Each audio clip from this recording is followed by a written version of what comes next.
그동안 많은 논쟁을 했는데요. 오늘은 논쟁을 지금 시간은 할 건 아니고요.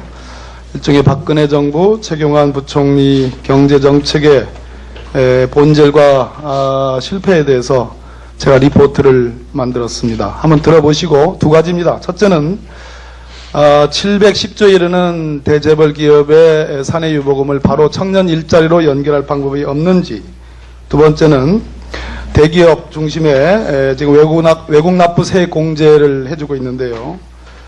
법인세법상의 손금 산입 방식 중 택이라도 되어 있습니다. 그러나 대기업들은 다 외국 납부 세액 공제를 취하고 있는데, 여기서 손금 산입 방식으로 강제를 하더라도 상당수의 세수가 확보된다. 이것을 강제할 생각은 없는지 두 가지입니다. 첫 번째, 인정하실 겁니다. 법인세 정상화 전혀 눈 감고 귀 닫은 정부 여당입니다. 법인세 비용은 부담으로만 치면 산출 방식은 다르지만 법인의 총 비용에서 차지하는 비율이 극히 적다. 이거고요. 두 번째입니다. 대통령께서 고통분담 말씀하셨습니다.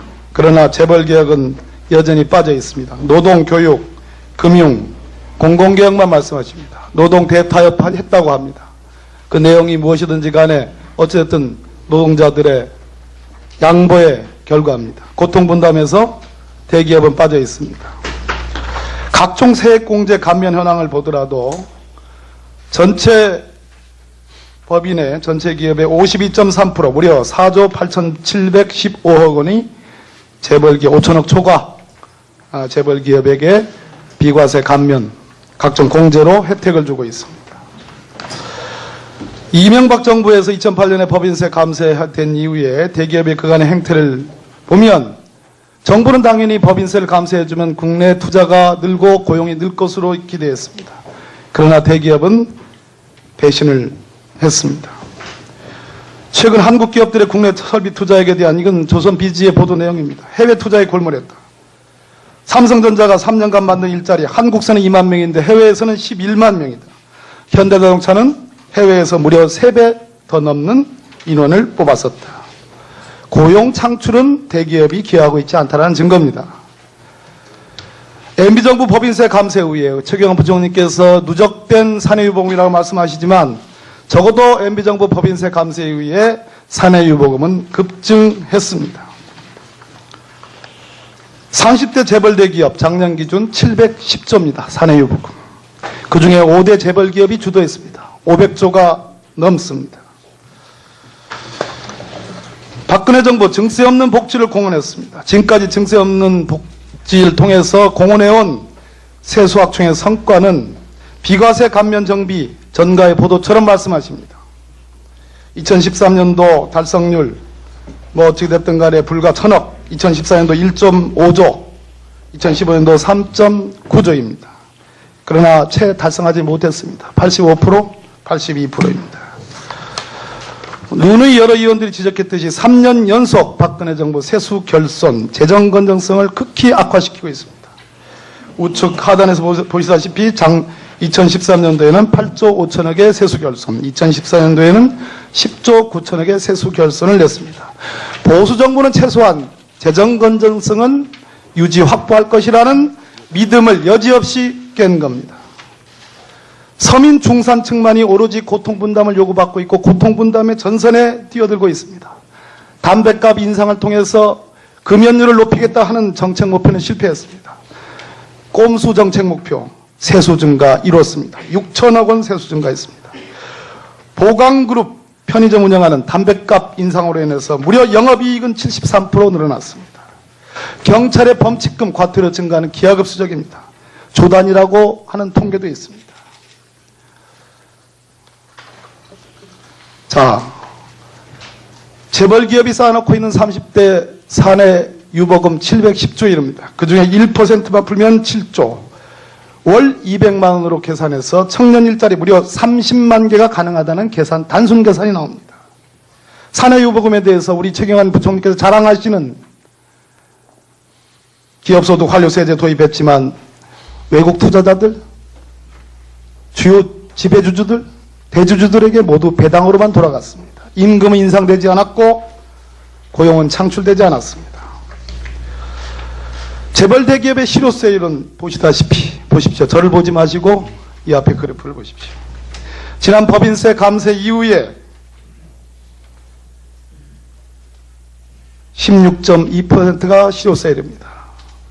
박근혜 정부에서 두 차례 국민의 비판이 많으니까 두 차례에 걸쳐서 최저한세율을 14%에서 16%로 또 한 번 16%에서 17%로 인상했습니다. 이건 꼼수입니다. 왜? 외국에서 우리나라 기업이 외국에 투자해서 그 외국에 내는 외국 납부세 공제를 하면 최저한세율은 버틸 수가 없습니다. 그 이해합니다.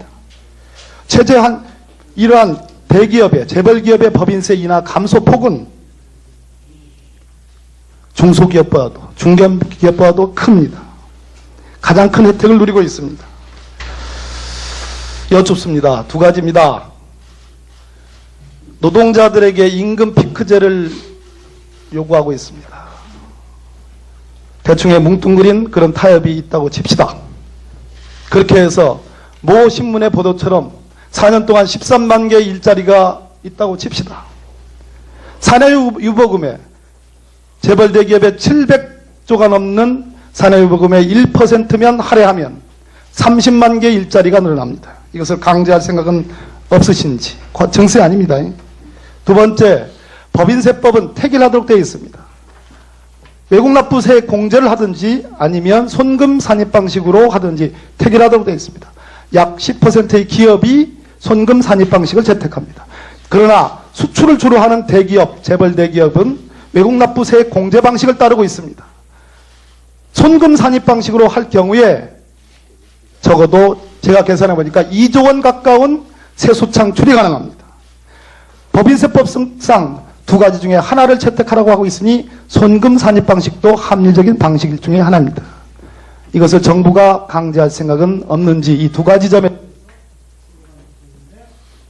최근 한국 기업들의 국내 설비 투자액에 대한 이건 조선비지의 보도 내용입니다. 해외 투자에 골몰했다. 삼성전자가 3년간 만든 일자리 한국서는 2만 명인데 해외에서는 11만 명이다. 현대자동차는 해외에서 무려 3배 더 넘는 인원을 뽑았었다. 고용 창출은 대기업이 기여하고 있지 않다는 증거입니다. MB정부 법인세 감세 후에 최경환 부총리께서 누적된 사내유보금이라고 말씀하시지만 적어도 MB정부 법인세 감세 이후에 사내유보금은 급증했습니다. 30대 재벌대기업 작년 기준 710조입니다. 사내유보금. 그중에 5대 재벌기업이 주도했습니다. 500조가 넘습니다. 박근혜 정부 증세 없는 복지를 공언했습니다. 지금까지 증세 없는 복지를 통해서 공언해온 세수학총의 성과는 비과세 감면 정비 전가의 보도처럼 말씀하십니다.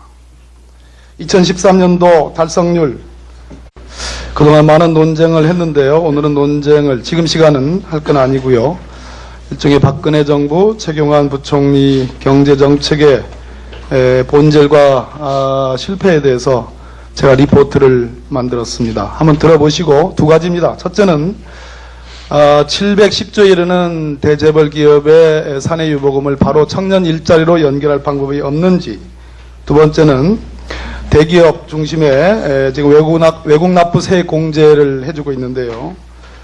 법인세법상의 손금 산입 방식 중 택일하도록 되어 있습니다. 그러나 대기업들은 다 외국 납부세 공제를 취하고 있는데 여기서 손금 산입 방식으로 강제를 하더라도 상당수의 세수가 확보된다. 이것을 강제할 생각은 없는지 두 가지입니다. 첫 번째, 인정하실 겁니다. 법인세 정상화 전혀 눈 감고 귀닫은 정부 여당입니다.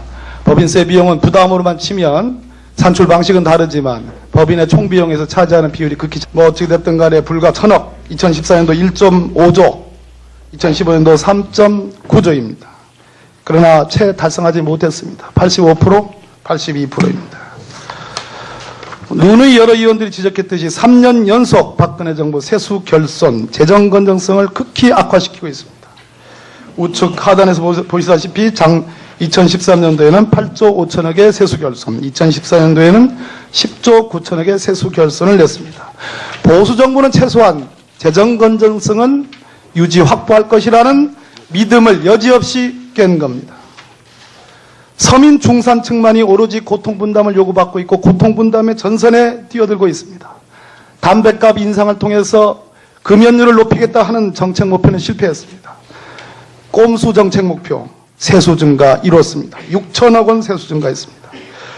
보강그룹 편의점 운영하는 담뱃값 인상으로 인해서 무려 영업이익은 73% 늘어났습니다.